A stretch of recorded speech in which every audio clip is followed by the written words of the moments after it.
and Wearable RFID. We have Paul Whitney, who's the CEO and Vice President of AsReader, and Kris Doane, who is the business development lead at AsReader. And they're going to come on here and discuss this topic to close out our day. Please welcome them and give them a hearty end of the day welcome.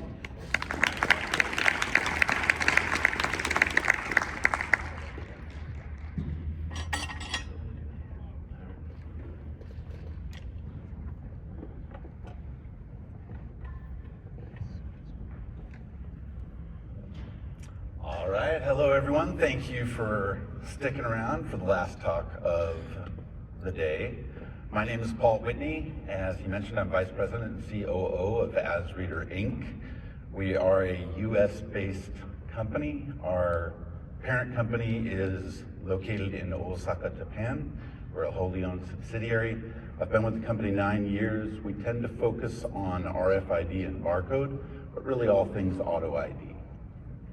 And I'm Kris Doane. I've been with AsReader a few years now. Overall, I've done about 17 years, a little bit over 17 years with RFID, starting off in retail apparel and branching off from there. All right.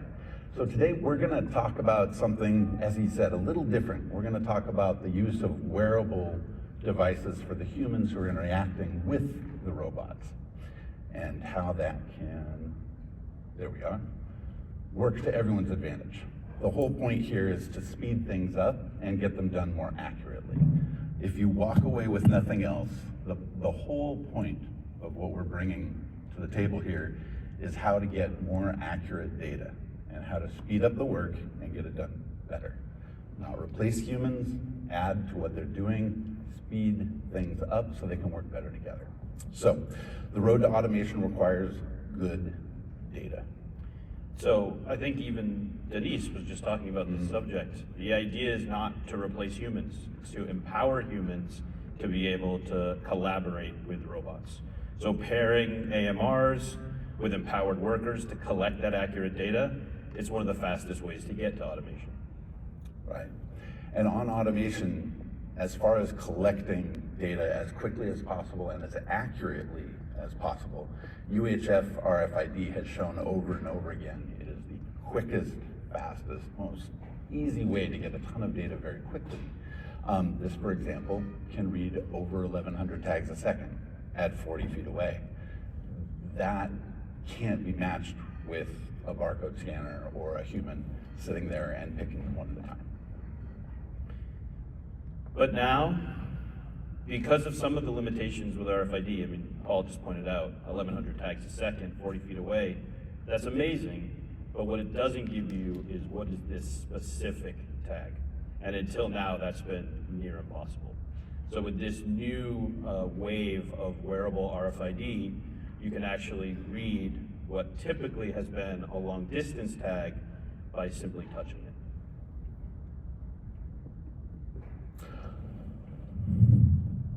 Okay, so whether you plan on building a new facility or you're retrofitting an existing facility, no automation is going to be successful without that reliable, accurate data. Right? Your robots don't know where they're going. Your people don't know how to enable them to follow the tasks that you've asked them to do. And at the end of the day, it's just not going to be a workable solution. So the types of industries, it's really any industry, right? So any industry where you're tracking, you're counting, you know, it's not just assets and items, it's also processes. So one of the things that we've been talking a lot about with folks here is looking at maintenance of robots, right? It's great to say you've sent out, you know, someone to maintain a robot, but did they maintain the right robot? Did they put the right parts in? Did they do the inspections that they need to do? So it's not just about items in a warehouse, it's also about recording those human interactions so that you've got good visibility into the entire business.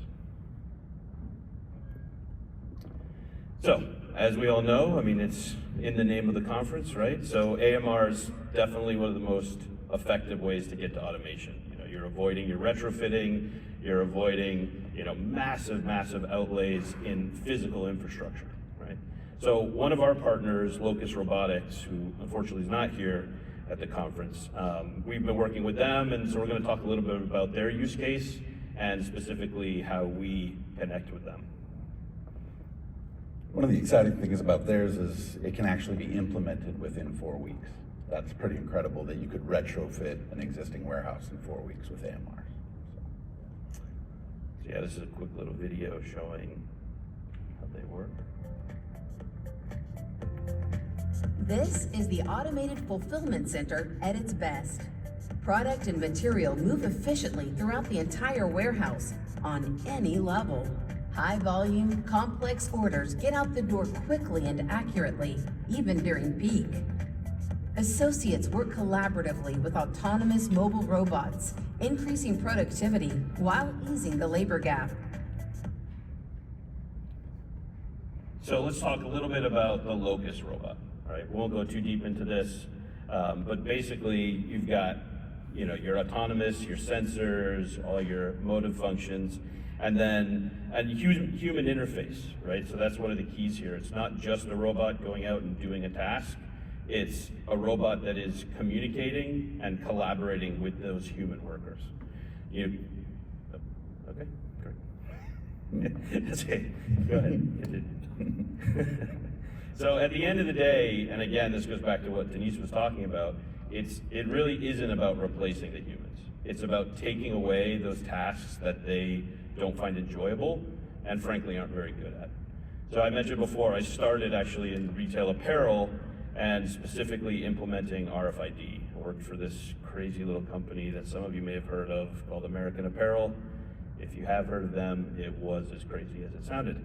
But at the end of the day, that whole project was not about reducing staff. It was about making sure that the employees in the stores didn't have to waste all their time counting t-shirts and didn't have to waste their time trying to find those t-shirts to get them on the floor. So our focus was don't replace anyone, don't fire anyone, just make it so that they can do the things that they like doing and that they're good at. And human beings are terrible at inventory, and frankly, they're terrible at finding things. So let's use the technology layer that can handle those things much better than they can and empower them to do everything else, which in that case was spending a lot more time with the customers. And now AMRs, we see this as just the next level of that. Perfect example, we'll dive into a little more later, but there's something called the Walmart mandate.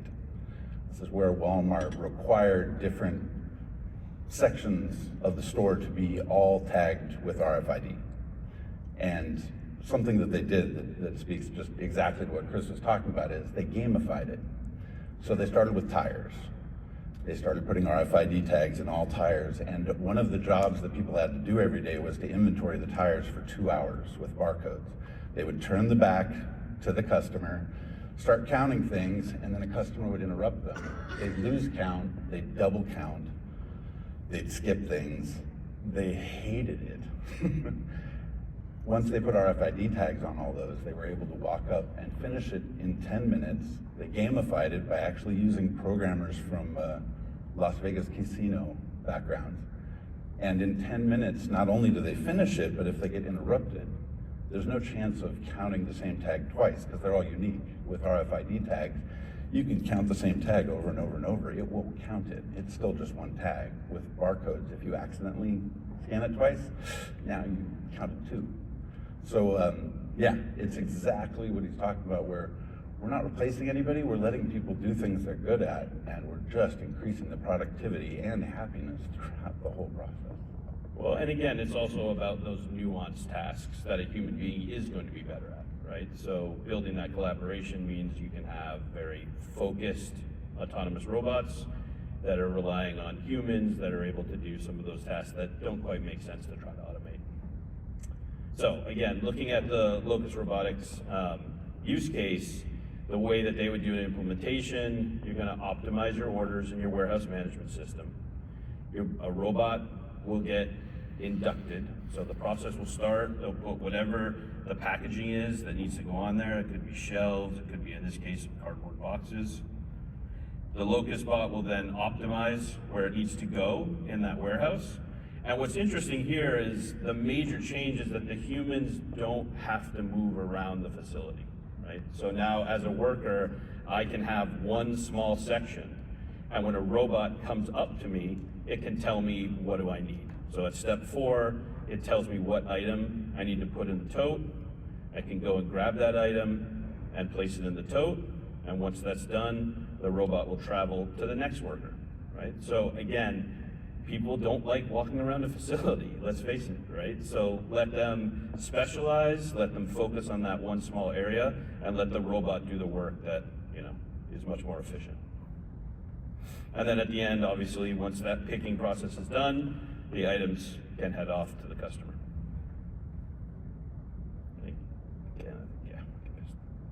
All right, so the road to automation. To collect the data necessary, drive these automated systems, we're looking at different technologies.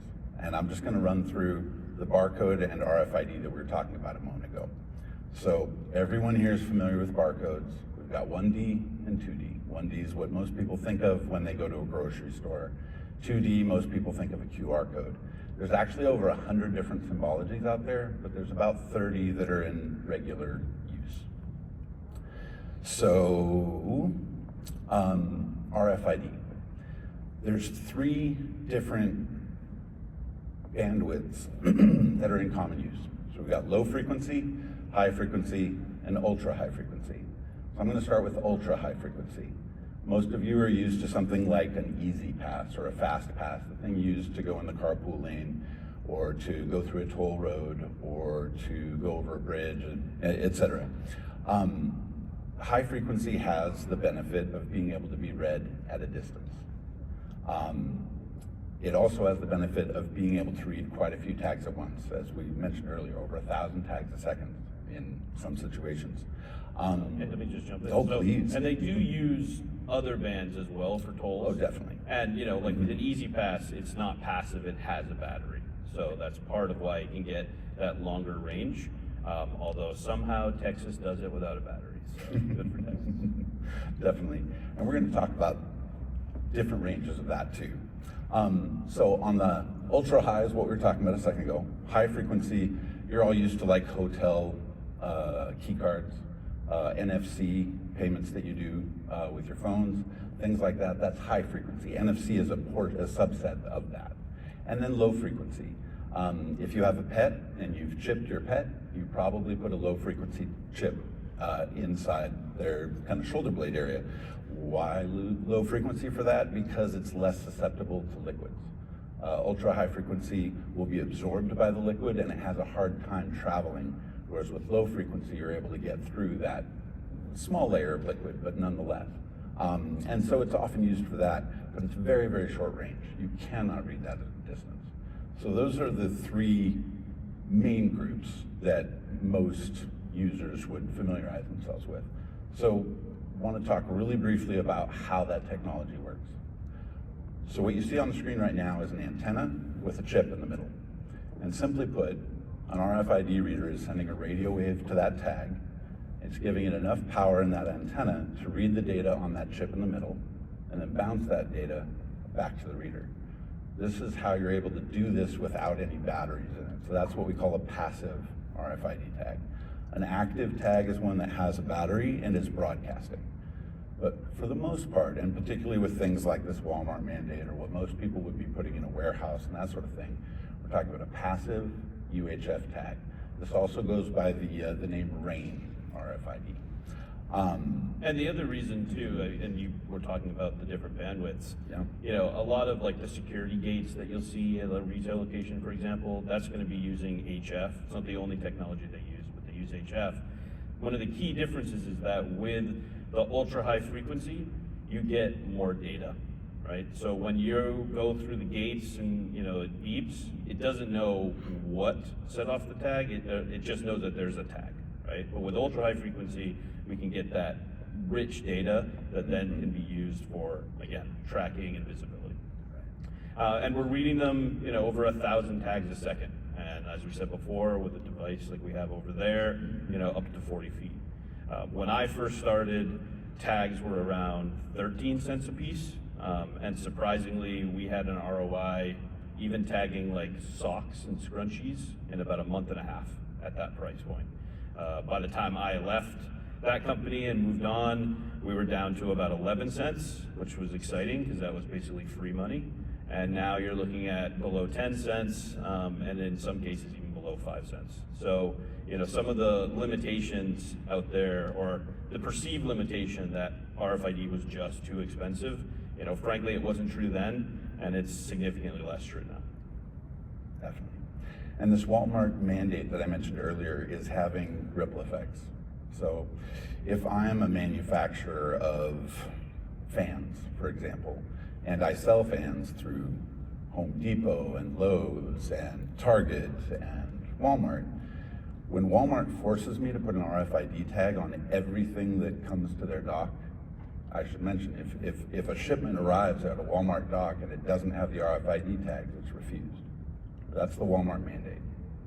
So at some point, a manufacturer of something like fans would put RFID tags on all of their product because they don't want to accidentally ship something that doesn't have RFID tags on it.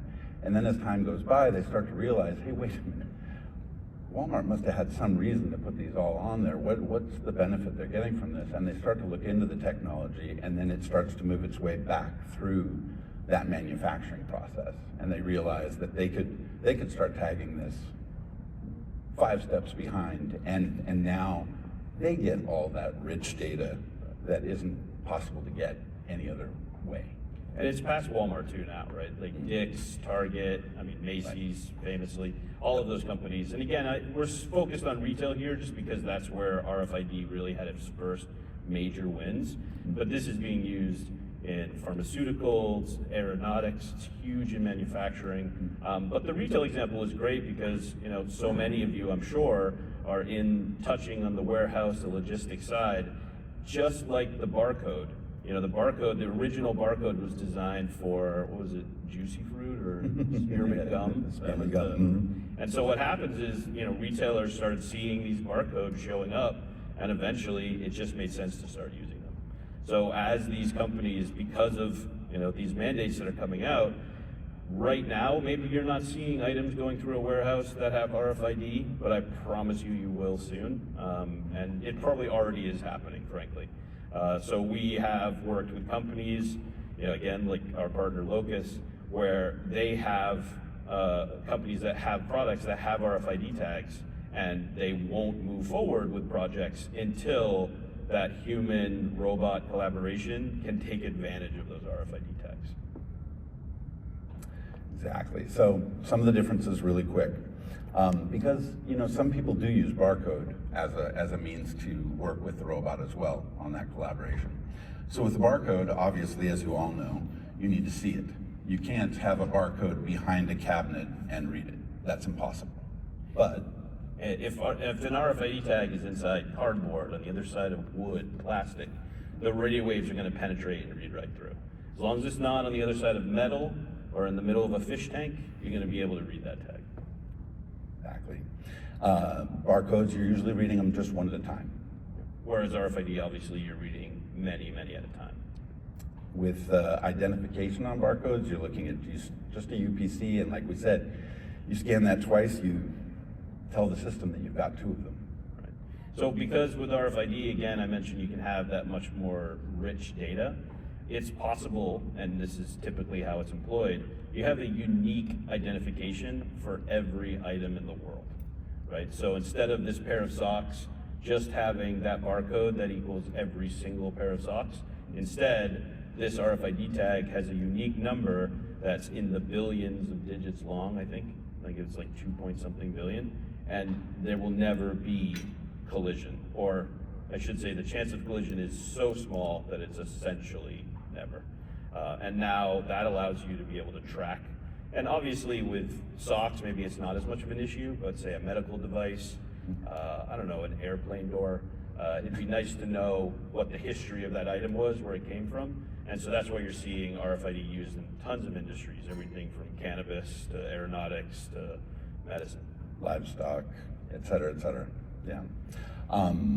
Another thing is that with barcodes, you can only read them. You can't write a barcode unless you pull out a printer and print a new label and stick it over it. Right. So depending on the use case, you can write RFID directly to the tag using those same readers that you use to read them. And I've seen some business processes where they actually would write to the tags while it was going through it. Again, using that aeronautics example, basically before blockchain, Airbus was using RFID tags as a kind of physical blockchain. So as a piece, let's say a seat or a door, moved through 16 different set of hands, 16 different companies, as it made each of those moves, that data was written to the tag. So by the time you were able to read the tag at the end, you've got that whole history of where it was. And sometimes they're even getting the RFID tags onto the bolts. And let's say that bolt needs to be tightened once every 3 months.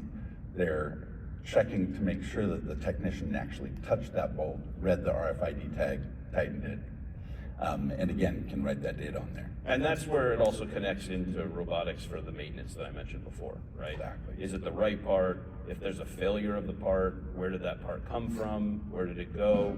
Who is the person that installed the part? Frankly, have you seen issues with other installations that worker has done? So it's, tremendous amount of visibility. Definitely. Technology on barcodes, obviously optical, sometimes cameras, sometimes lasers. And as I said before, it's radio frequency. You can't read a barcode if it's dirty, if it's torn.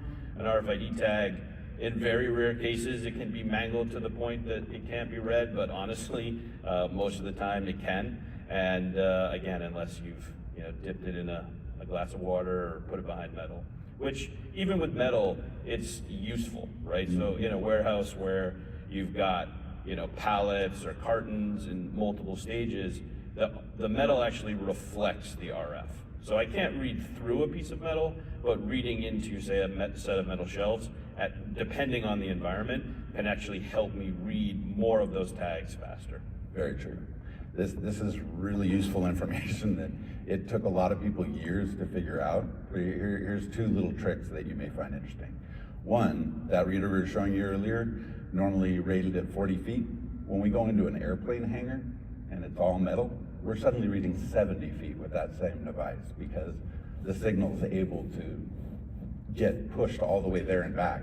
Take that same tag and same reader out into a forest where you have a bunch of trees around that have some liquid in them. Now it'll only read 30 feet.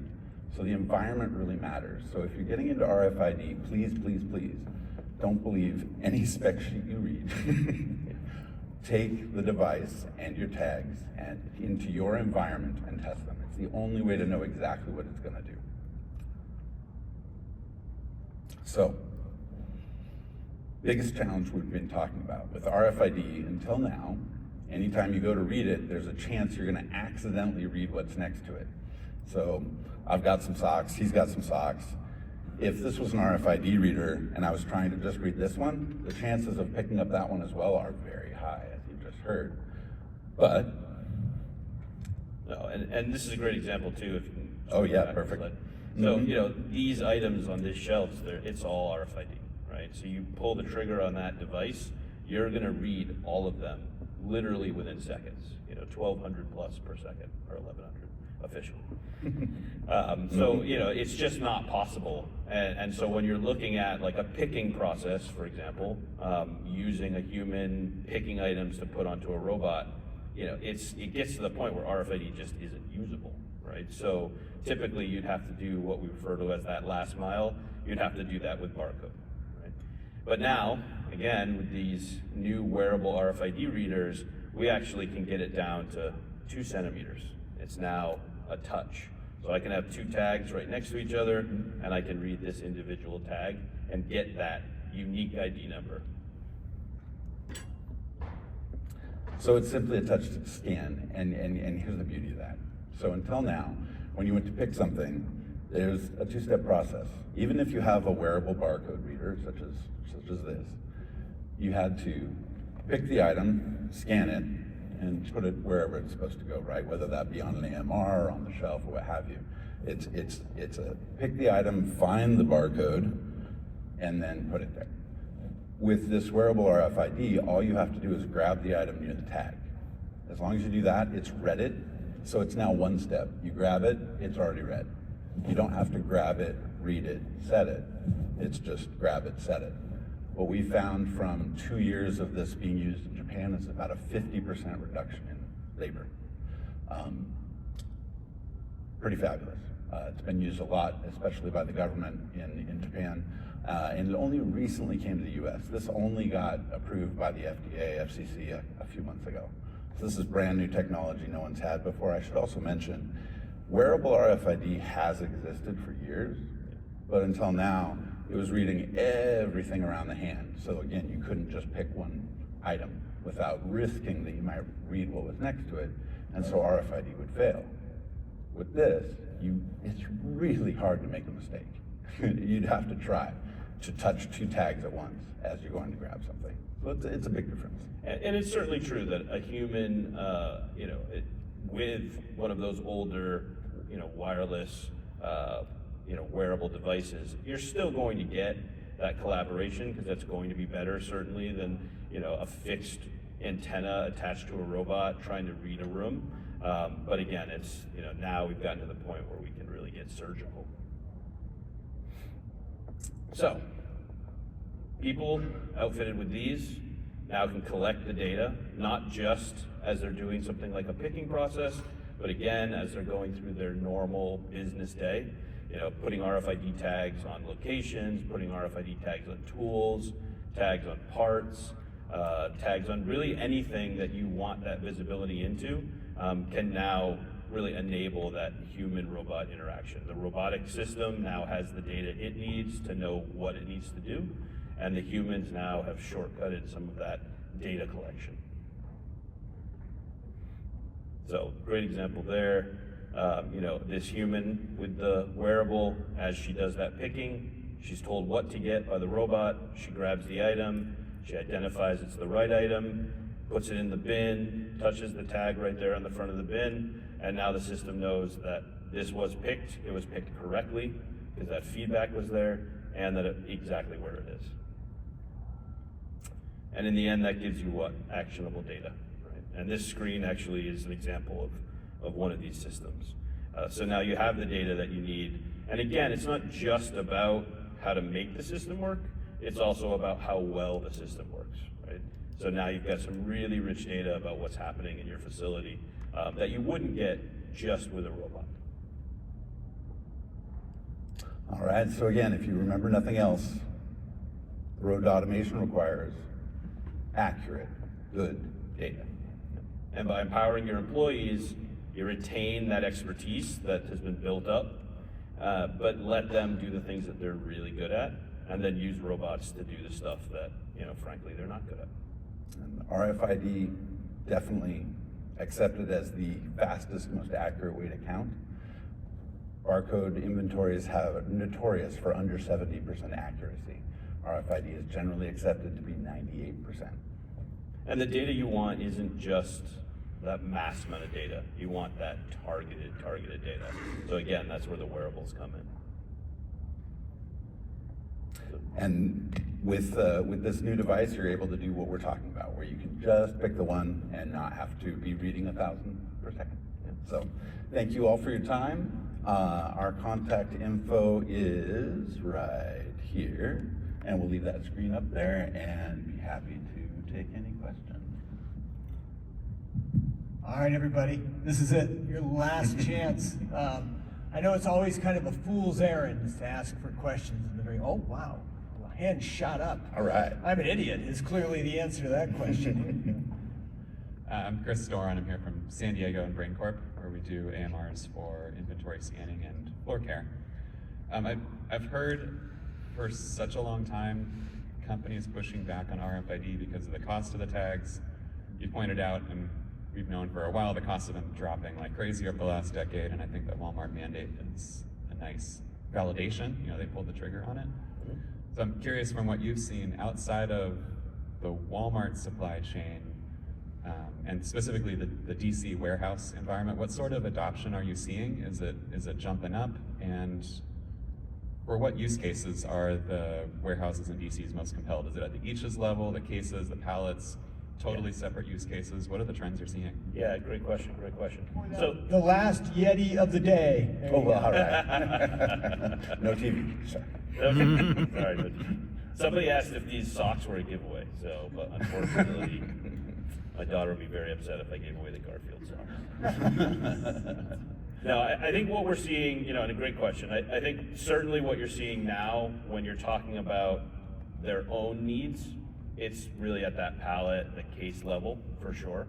I think what's interesting, and I'm sorry to keep bringing up the Walmart mandate, but as you brought up, it's been a great driver, along with the Dick's and the Targets and all of them, a great driver to get these tags out there into the world. And I mentioned it before, the warehouses are now seeing these tags coming through. And it's true, like some of what we've seen is, okay, well now I have all these RFID tags, do I even need to use them? But as the process of those tags becoming more and more ubiquitous happens, it's just you're fighting against the storm, right? So at some point, it's just going to make more sense to take advantage of the tags that are already there than to ignore that they aren't. And in fact, I have heard that some of the mandates that are coming down in the future or actually require sharing of data that you wouldn't be able to capture without this type of accuracy that we're talking about. So even for a warehouse, a company or an automated robot company that doesn't necessarily see the need to collect this data right now, it could get to a point where your customers are going to be required to have that data. So, it makes sense to look at it now and not just wait for that to happen. One thing I might add, the DPP, the digital passport in Europe, causing a huge surge of RFID usage. Livestock is also increasing by quite a bit. It's all about traceability for that. Remember the last time we had a shutdown on spinach or strawberries or whatever it is, suddenly they have to take them all off the shelf. Imagine if that happened to beef. Can you imagine what would happen in this country? Billions of dollars. Well, But if you knew, it just happened with Boar's Head, actually. if you knew from traceability that it came from one particular ranch in one particular city, you only need to take that off the shelf. You just saved billions of dollars. It's huge. So to sum it up, I think at the end we're talking about, yes, it's piloting case level, that's where we're seeing most of the traction. For sure. But again, it is coming, it's already happening, so be prepared, is ultimately what I would say. Definitely. Right. All right, I'm coming. Michelle, you've let us down. Love the question. Test, test, test. There we are. All right, now it's good. At this point, are you configurable so it can possibly go beyond, let's say, the 1/4 of an inch away, or is it something where you could say, I want to make it able to read up to 2 inches? Good, great question. Thank you for asking that. That's a very good point. Yes. We've actually turned down the power on it to keep it to 2 centimeters, but yes, if you wanted it to read further, you could. Great question. Thank you for that. All right, right here. Two-part question. First question, how much data can I get on an RFID? Second one, why am I still scanning barcodes at self-checkout? Great. You take the first one? Yeah, I'll take the first one. So you can actually get quite a bit of data. Again, I use that example of Airbus and capturing all of that data. Typically what happens, just because of the way that the systems work, is we focus on just an identifier. And so then when you do that read, you get that unique identifier, which takes up a lot of the memory space because, again, you want it to be unique in the world. And then your date timestamp of when it was read. There is what's called user memory, where you can shove some other information in there. But unless you're doing a process like, for example, Airbus, where it has to go through 16 different hands, and you don't mind the security concerns that happen when you store the data on a physical object, my recommendation and the industry standard is to really stick to ID numbers and then use an existing database to then connect that to the rest of your data. And the fact that you can encrypt it, of course, All these tags can be password encrypted. Right. And there's also a process that you may have heard of called killing a tag, where once you're done using it, you don't want anyone to use it again. You can tell it stop responding. So when the power hits the chip will not answer. There's another process called zombieing a tag, which has become popular, where you're killing the tag with a password. So if you have the password, you can bring the tag back to life, but without that password, no reader will even know it's there. So. This is taking a dark turn. Michelle? Well, back. no, the Yeah. second part of the Oh question. yes, second part of the OVS. question. OVS. Second part of the question. So why are we not doing that at self-checkout yet? It's mostly because, as we've been mentioning, there's some technology parts that you need to be aware of about how metal and liquid affect these things. And self-checkout often includes things like a milk carton or a can of beer. A can of beer, think about that. That's metal with a liquid inside it. This is challenging for RFID. So how you tag certain things becomes important. There are on metal tags, there are on liquid tags.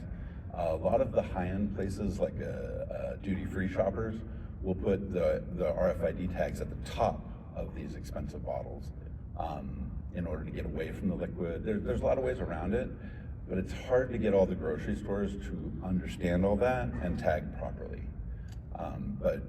But you are doing self-checkout at Uniqlo Yes. in Japan. Very good point. So Uniqlo in Japan is probably one of the best known. Next would be Decathlon. Take a basket full of oftentimes apparel, drop it in a little tub, and we have a technology that shields the tub and absorbs the RF signal, which is patented. It's a very unique way to handle it, but it allows you to only read what's in the tub and not read the person that's next in line. You know, with that RFID signal we're talking about that could go 40 feet, we're again constraining it to a very limited area and bouncing it around so that it can read around the metal and the liquids that might be in them. And then the last answer, and then we got to move on. We like to talk. You are using RFID when you do mobile checkout often. You just don't know it because people don't like magic. So you're still barcode scanning, and in a lot of cases, you don't need to. I would add to that, there's even RFID tags that are made of thread now. So you could buy a blouse that has a thread in the blouse, and that's an RFID tag that they're killing or zombieing or leaving. It's just become a part of the manufacturing process for a lot of things. As it gets cheaper, it's just easy to do. Yeah, great talk. So we use RFID for our company, and we actually repurpose them to assign JIRA tickets to physical assets, digitize them, and we repurpose them for hardware development. And so my question is, in our case, we reuse the same tags over and over and over and over again. What's been your experience stress testing these tags in environments where the same tag is really going through the ringer in really crazy environments? That's a great one. Yeah, so there's actually tags that are used in laundry, and they're rated, I don't know how many thousand washes. Yeah, they started like 20, 30 washes, and now they're up to thousands. Yeah, they're up. Some are quote unquote unlimited and can go up to 500 degrees. It depends on the tag. Yeah, in cannabis industry, they put tags on plants and in the soil, and those stick around for years. So they're reused over and over again. And I will say that in general, I think it's a terrible idea to reuse tags. I don't sell tags, so I'm not biased in that way.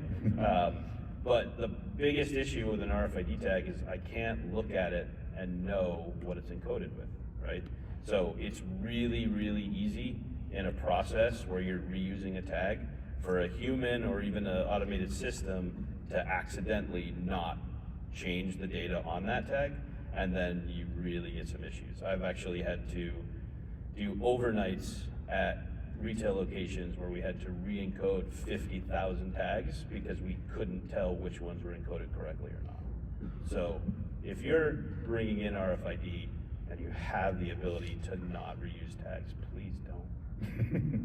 Save yourself that headache. All right, question right here in the front. Please. You've already partially answered this question, but I would seem to have a concern with cybersecurity.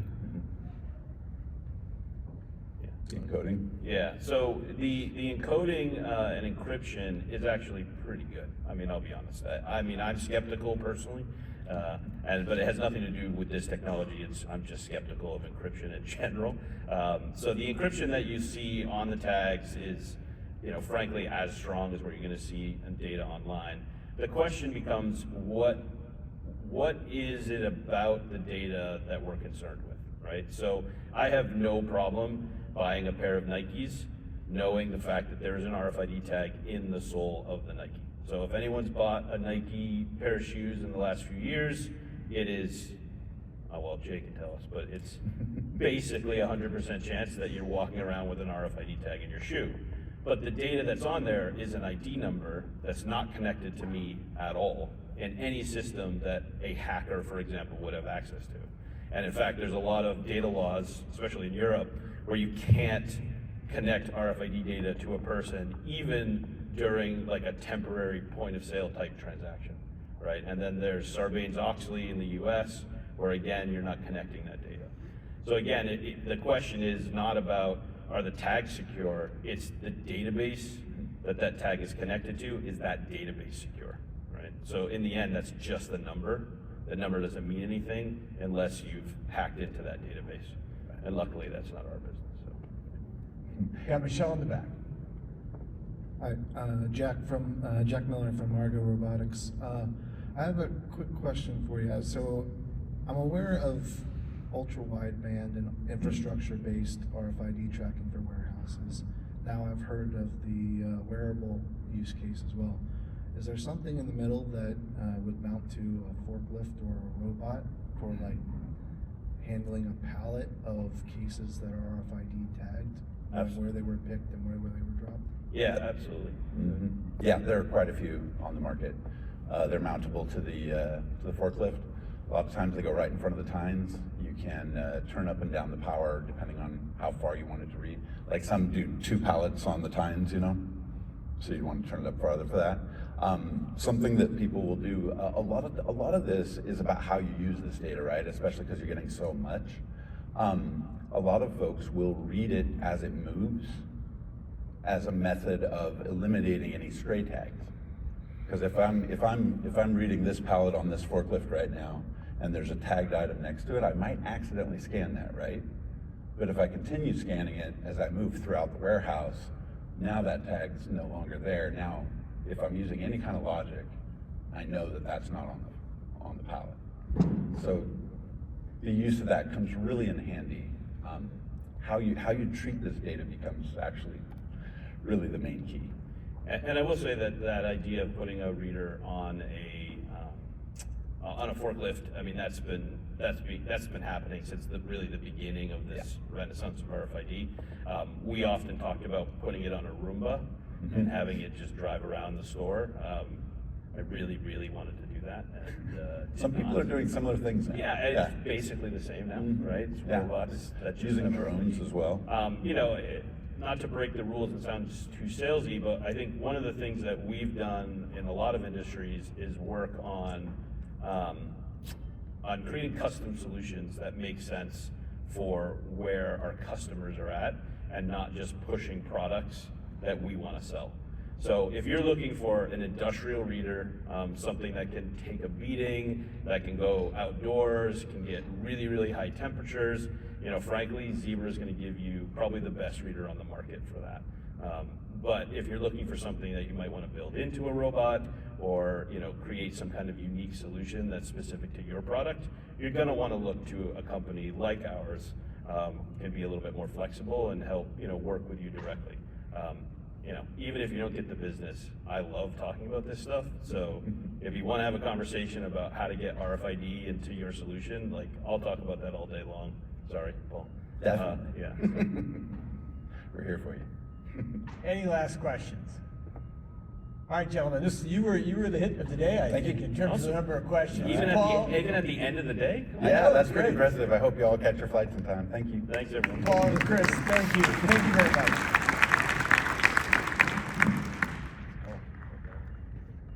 Got the whoa, too many props, guys. That's the problem. Again, hey, thank you, everybody, especially those of you who stuck around this late with us here at the Autonomous Mobile Robots and Logistics Conference. It's really, we heard today about,